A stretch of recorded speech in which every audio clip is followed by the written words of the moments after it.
Assalamualaikum warahmatullahi wabarakatuh. Kami dari kelompok 6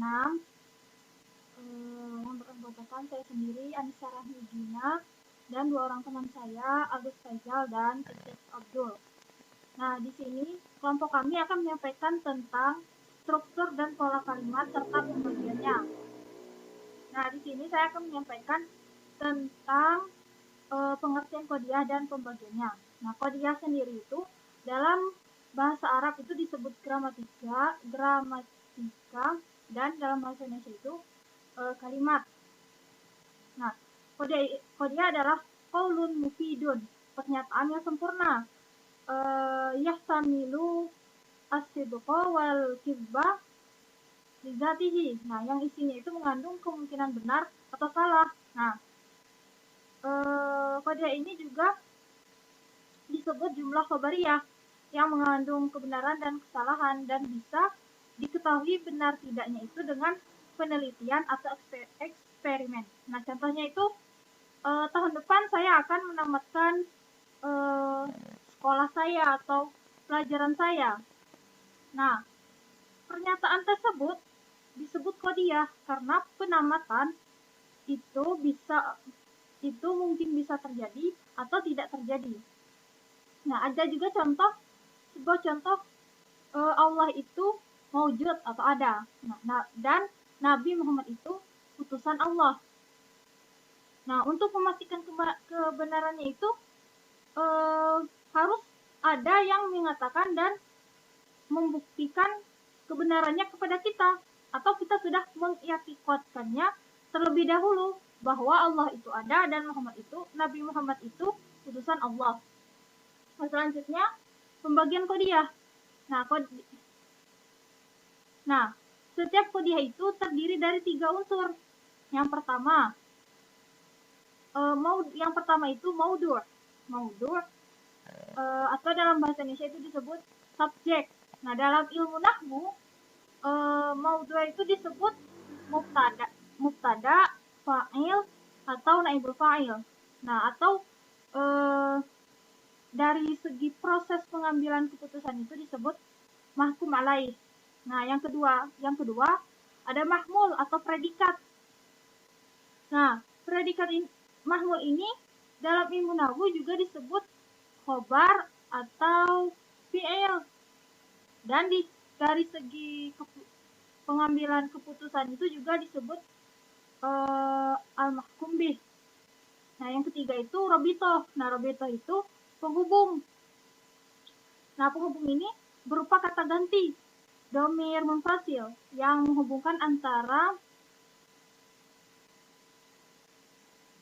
subjek dan predikat.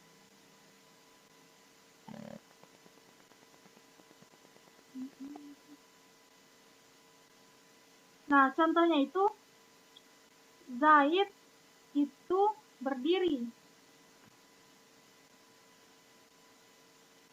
Nah, Zaid itu disebut maudhu', berdiri dinamakan mahmul, yaitu hukum yang diletakkan pada Zaid. Dan itu disebut robitoh, itu penghubung. Nah, berdasarkan robitohnya, kodiah ini dibagi menjadi 2. Yang pertama, kodiah hamliyah atau proposisi kategoris, dan yang kedua itu kodiah syartiyah atau proporsi hipotesis. Nah, kodiah hamliyah ini adalah rangkaian lafaz yang mengandung pengertian tanpa lafaz syarat. Nah, dalam bahasa Indonesia disebut kalimatnya. Contohnya itu mobil itu baru atau sholat itu wajib. Nah, ini rangkaian lafaz tidak mengandung lafaz syarat. Berbeda dengan kodiah syartiyah. Nah, kalau kodiah syartiyah ini suatu kodiah yang berasal dari 2 kodiah hamliyah atau lebih dengan menggunakan adat syarat. Nah, kodiah syartiyah ini terdiri 2 bagian atau 2 juz kalimat. Yang pertama disebut muqaddam, yang kedua disebut tali. Contohnya itu, jika saya makan, saya kenyang. Nah, jikanya itu adalah adat syaratnya. Nah, berarti saya makan itu disebut muqaddam. Nah, saya kenyang itu disebut tali karena itu kalimat bagian kedua. Atau juga ada contoh lagi, apabila saya begadang, saya ngantuk. Nah, apabila itu adalah ada syarat. Nah, selanjutnya pembagian qadiyah hamliyah. Pembagian qadiyah hamliyah itu dari segi mahmul terdiri dari dua macam. Nah, yang pertama itu mujibah atau positif. Nah, positif di sini maksudnya itu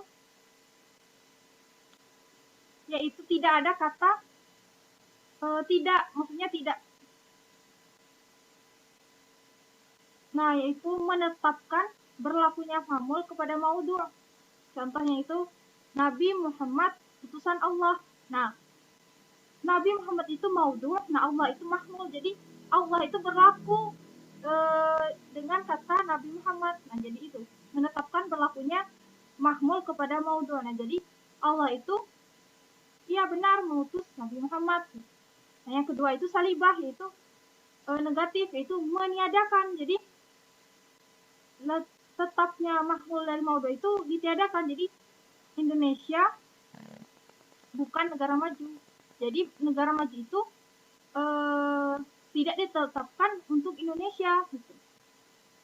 Nah, yang kedua itu ada qadiyah hamliyah dari segi maudhu'. Nah, itu ada 4. Yang pertama kuliah keseluruhan. Nah, jadi kuliah ini adalah qadiyah yang maudhu'nya berupa lafaz kulli yang mengandung penjelasan secara langsung berlakunya keputusan kepada setiap individu atau subjek. Nah, jadi berlakunya kepada semua individu. Jadi, nah, contohnya gini, seluruh makhluk hidup butuh akan makanan. Nah, jadi seluruh makhluk hidup. Jadi ini berlaku untuk semua, untuk setiap individu. Jadi itu yang dinamakan kuliah, itu keseluruhan. Nah, yang kedua itu juz'iyah, sebagian. Nah, jadi ini qadiyah yang maudhu'nya berupa lafaz juz'i. Nah, dan menggunakan kata kuantitas. Nah, yang menjelaskan berlakunya keputusan bagi sebagian individu. Nah, kalau yang tadi kuliah itu berlaku bagi setiap individu. Kalau yang juz'iyah ini sebagian individu. Nah, contohnya sebagian alam itu ada yang hidup. Nah, kan nyatanya benar. Sebagian alam itu ada yang hidup.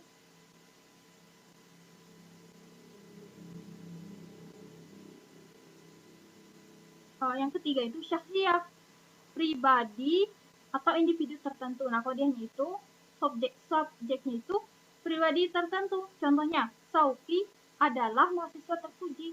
Nah, Sauki ini itu kan ini subjek. Subjeknya itu kan khusus. Jadi itu ini Saukinya itu ya khusus gitu kan subjeknya. Terus yang keempat itu muhmalah. Nah, muhmalah ini tanpa kata kuantitatif.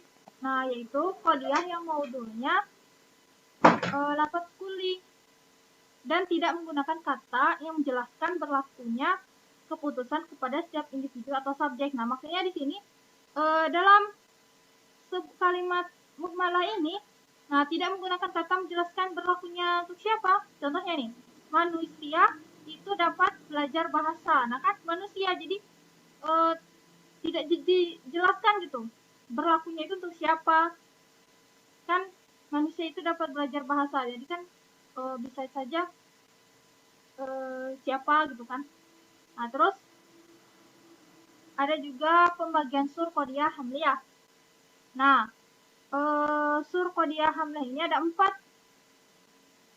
Ada sur kulli mujibah, sur kulli salibah, ada sur juz'i mujibah, terus sur juz'i salibah. Nah, yang pertama itu sur kulli mujibah. Nah, sur kulli mujibah ini kata yang menunjukkan tetapnya mahmul pada seluruh setiap individu.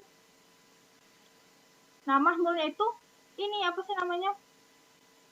Berlaku untuk seluruh individu. Maudhu'nya itu contoh, semua yang bernapas akan mati. Nah, akan mati ini yang bernapas akan mati. Nah matinya ini mahmul. Nah, semua yang bernapas itu kan maudhu'nya. Jadi akan mati itu menunjukkan ke semua individu, itu semua yang bernapas itu. Yang kedua, surkuli salibah. Nah, kalau surkuli salibah ini katanya itu yang menunjukkan tidak tetapnya mahmul dari individu maudhu. Jadi ini tidak tetap mahmulnya itu ke maudhu. Contohnya tuh tidak satupun manusia kekal, nah kan tidak. Nah itu yang dinamakan tidaknya itu surkuli salibah, tidak satupun manusia kekal. Nah jadi tidak ada apa sih namanya manusia kekal gitu kan. Terus sur kulli mujibah, sur juz'i mujibah. Nah yang ketiga kan. Nah itu kata yang menunjukkan tetapnya mahmul bagi sebagian individu maudhu.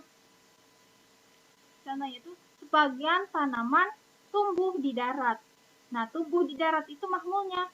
Sebagian tanaman itu maudhu. Jadi mahmulnya itu tumbuh di darat itu cuman berlaku bagi sebagian individu maudhu, sebagian tanaman tadi. Yang terakhir itu sur juz'i salibah, yaitu kata yang menunjukkan tidak tetapnya ini mahmul dari sebagian individu maudhu ini ya. Sebagian wanita tidak berjilbab. Nah, tidak berjilbab itu mahmulnya, sebagian wanita itu maudhu. Jadi mahmulnya itu tidak. Nah, jadi tidak berjilbab itu tidak tetap bagi sebagian wanita itu. Nah, selanjutnya itu pembagian kodiah syartiyah yang akan disampaikan oleh kedua teman saya. Cukup sekian dari saya. Terima kasih. Wassalamualaikum warahmatullahi wabarakatuh. Bismillahirrahmanirrahim. Saya akan melanjutkan kembali ke pemateri sebelumnya tentang kodiah. Nah, saya insya Allah akan menjelaskan tentang klasifikasi dari kodiah tersebut. Sebagaimana kita ketahui bahwasanya kodiah itu terbagi dalam dua bagian. Yang pertama adalah kodiah hamliyah, yang kedua adalah kodiah syartiyah. Tadi pemateri sebelumnya menjelaskan tentang kodiah hamliyah, yaitu adalah suatu rangkaian kata yang mengandung pengertian tanpa syarat. Kalau misalkan dalam bahasa Indonesianya, yaitu adalah kalimat. Contohnya mobil itu bagus. Nah, tadi dari pengertian itu adalah rangkaian kata yang mengandung pengertian tanpa syarat. Nah, di situ terdapat syarat ataupun tidak kan? Malahan juga itu merupakan suatu kalimat yang jelas nampak sudah dimengerti bahwasanya mobil itu bagus. Nah, dan sedangkan klasifikasi kedua dari kodiah yaitu adalah kodiah syartiyah, yaitu adalah suatu berasal dari dua kodiah hamliyah atau mengandung suatu adawat syarat. Jadi kodiah syartiyah itu terbentuk dari dua kodiah hamliyah. Nah, yang sebagaimana didahului oleh adawat syarat. Kalau misalkan dalam bahasa Arabnya, kalau misalkan dalam bahasa Indonesianya itu adalah jika, apabila. Nah, itu. Kodiah syartiyah itu terbagi dalam dua klasifikasi. Yang pertama adalah kodiah syartiyah muttasilah, yang kedua adalah kodiah syartiyah munfasilah. Yang pertama adalah kodiah syartiyah munfasilah yang akan saya jelaskan, yang saya akan ulas kembali apa yang di makalah. Nah, kodiah syartiyah muttasilah yaitu kodiah yang mengharuskan adanya saling tetap menetapkan antara juznya. Contoh, jika saya punya uang, saya akan pergi. Nah, tadi dari definisinya yaitu kodiah yang mengharuskan saling tetap menetapkan. Nah, tadi dari contohnya, jika saya punya uang, saya akan pergi. Nah,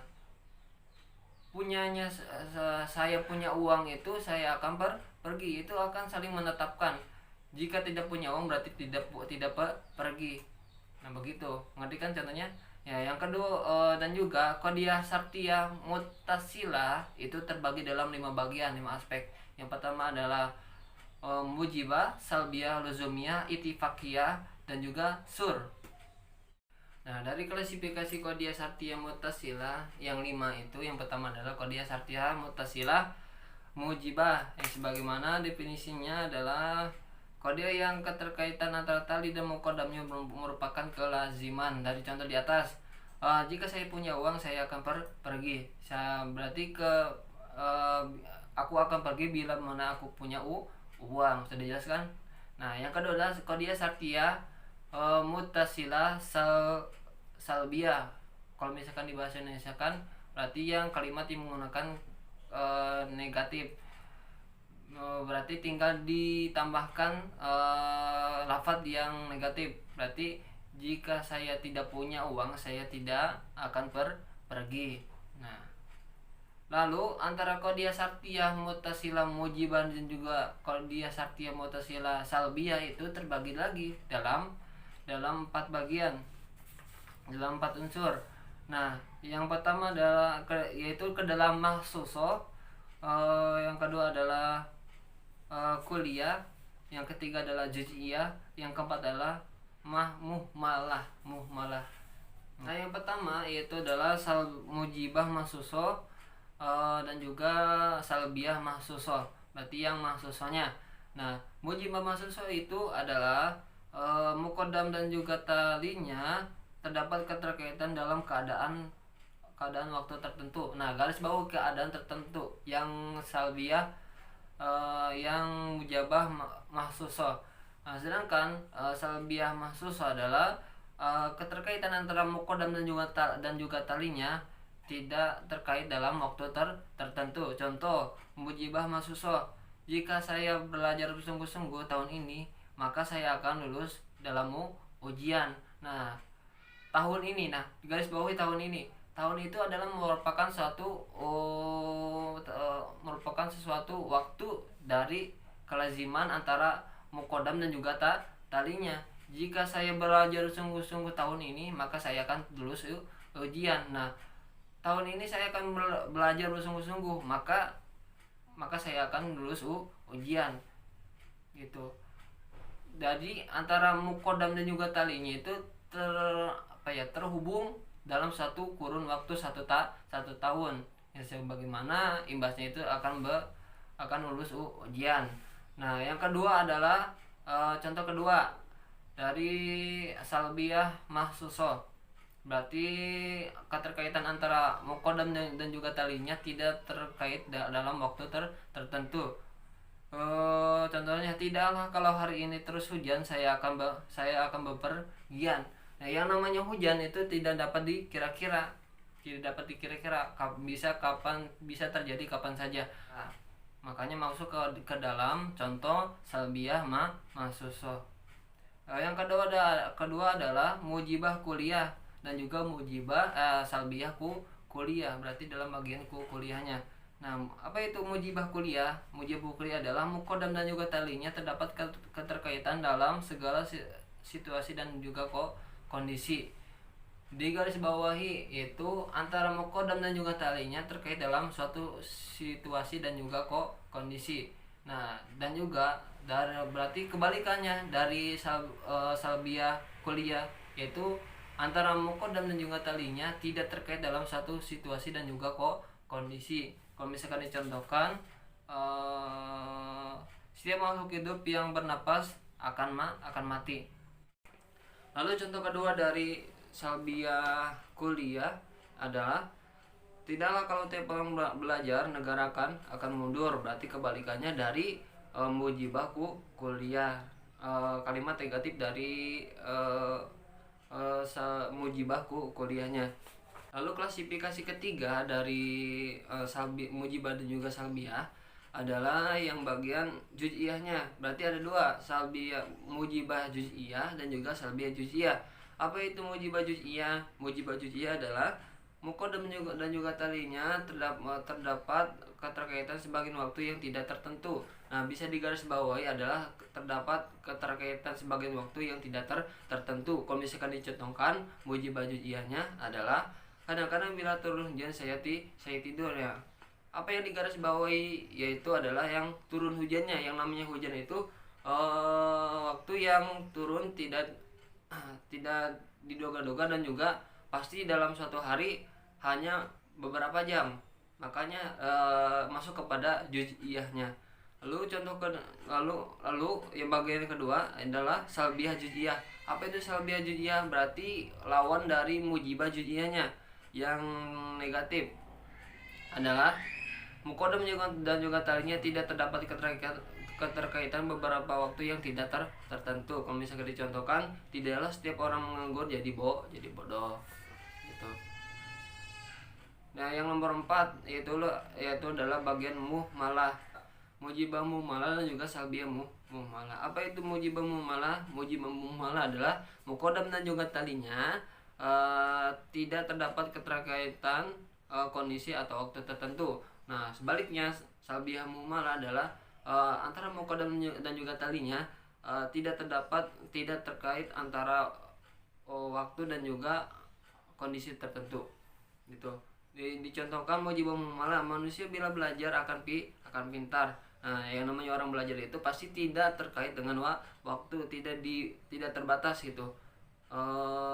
Kapan saja bisa dilakukan. Nah, salbiah muhmalah contohnya, tidaklah bila manusia belajar akan pintar, berarti kalimat negatif dari mujibah muhmalah. Lalu klasifikasi ketiga dari salbiah mutasilah adalah qadiyah syartiyah mutasilah ittifaqiyah. Berarti bagian ittifaqiyah tadi mujibah, salbiah, sekarang ittifaqiyah. Apa itu ittifaqiyah? Adalah dimana hubungan muqaddam dan juga talinya bukan ikatan yang pasti.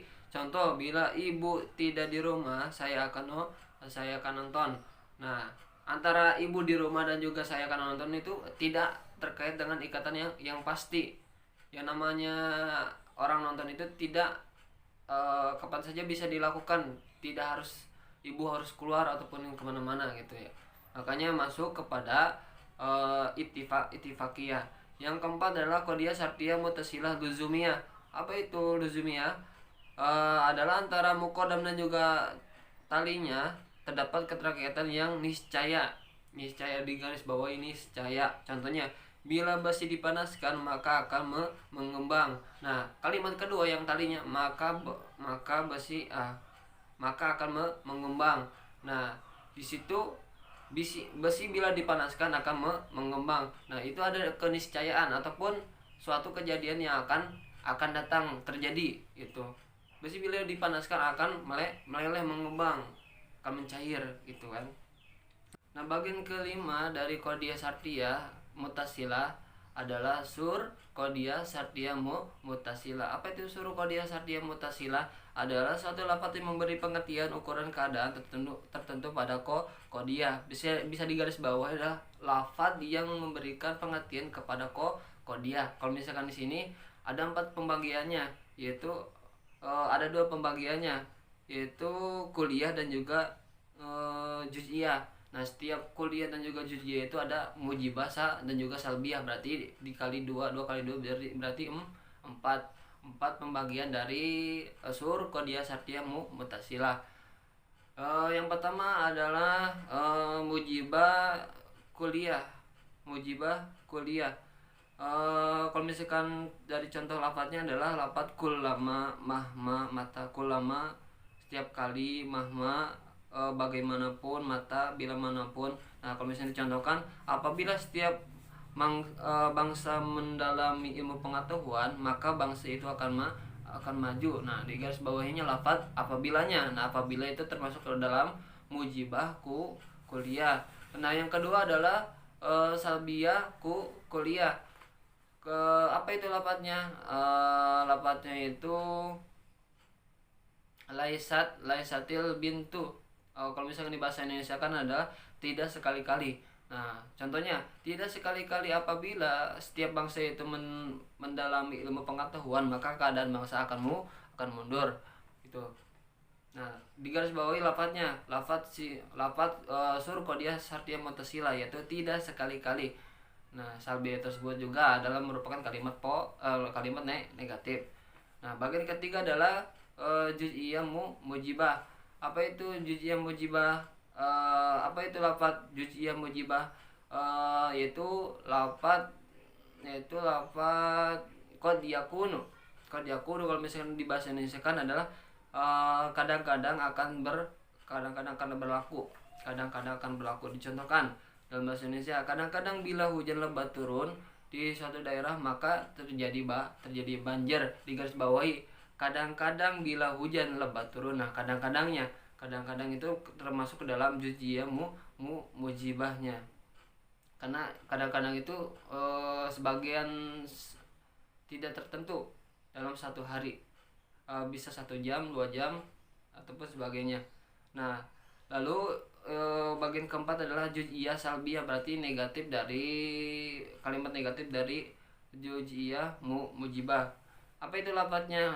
Lafadznya itu kalau misalnya di dalam bahasa Arab adalah qad yakunu. Kalau misalnya dalam bahasa Indonesia kan kadang-kadang tidak akan berlaku. Dicontohkan, kadang-kadang tidak semua yang logam pasti sesuatu yang emas. Dicontohkan, di garis bawahi, kadang-kadang tidak semua. Nah, itu termasuk ke dalam juz'iyah salbiyah gitu. Mungkin kurang lebihnya mohon maaf, bisa diulas kembali oleh teman-teman di makalah lanjut kepada pemateri selanjutnya, yaitu Agus Faisal Tanjung. Kurang lebihnya mohon maaf. Bila taufiq wal hidayah. Wassalamualaikum warahmatullahi wabarakatuh. Bismillahirrahmanirrahim. Assalamualaikum warahmatullahi wabarakatuh. Nama saya Agus Faisal. Di sini saya akan menjelaskan tentang qadiyah syartiyah muttasilah. Langsung saja. Apa itu qadiyah syartiyah muttasilah? Qadiyah syartiyah muttasilah yaitu qadiyah yang mengharuskan adanya saling tetap menetapkan di antaranya. Contoh, kalau aku punya uang, aku akan pergi haji. Nah, seperti itu. Qadiyah syartiyah muttasilah ini terbagi menjadi 4. Apa saja? Yang pertama yaitu syurkulli mujibah atau syurkulli fil ijab. Syurkulli mujibah ini atau syurkulli fil ijab ini ditentukan oleh adanya penetapan atas hubungan antara muqaddam dan talinya, antara yang dihadapi dan menghadapinya, gitu. Dalam semua situasi dan kondisi. Contohnya, jika tamu datang ke rumahku, aku akan menemuinya. Mungkin seperti itu contohnya, ya. Yang kedua yaitu syurkulli salibah atau syurkulli fil salabi. Nah, syurkulli salibah atau syurkulli fil salabi ini ditentukan oleh penetapan dengan meniadakan tetapnya hubungan sebab akibat antara muqaddam dan talinya. Contoh, tidak sama sekali manusia itu ada kalanya hidup, ada kalanya tidak mati. Nah, ya. Kalimat ini kan bertolak belakang, ya. Manusia itu ada kalanya hidup, ada kalanya tidak mati. Gitu. Ya.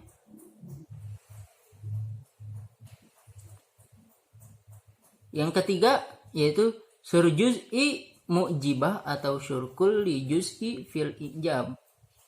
Nah, ini ditentukan atau menunjukkan penetapan adanya sebagian hubungan sebab akibat antara muqaddam dan talinya tanpa menentukan situasi dan kondisi. Contohnya seperti terkadang terjadi jika seorang pelajar itu rajin, ia akan memperoleh penghargaan.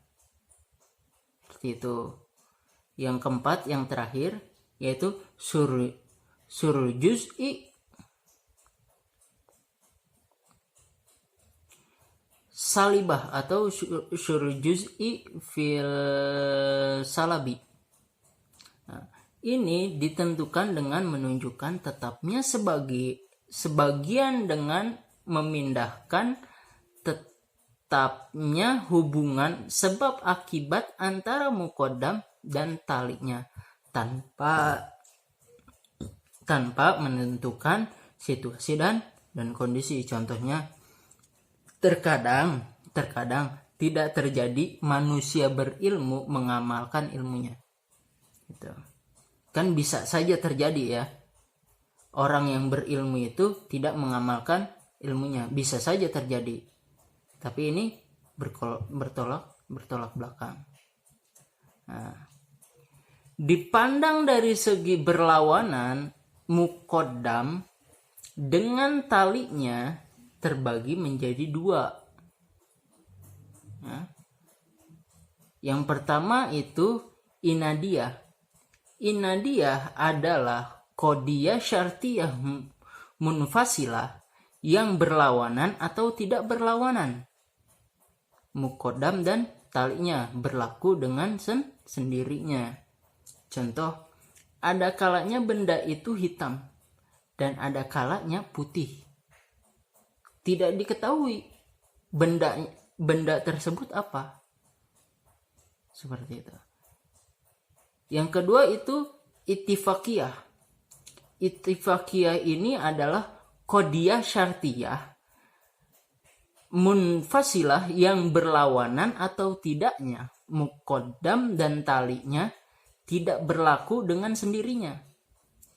Tetapi karena kebetulan memang berlaku demikian. Contoh, ada kalanya dia itu orang barat. Dan ada kalanya ia seorang ilmuwan. Gitu. Dia itu siapa? Belum diketahui. Ya. Dan apakah orang barat itu semuanya ilmuwan? Tidak, belum tentu. Seperti itu. Ya, mungkin itu saja yang dapat saya sampaikan. Kurang lebihnya mohon maaf.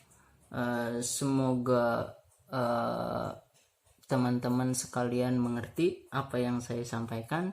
Kalau tidak mengerti ya mohon mengerti lagi. Akhiran aqulu lakum wassalamualaikum warahmatullahi wabarakatuh.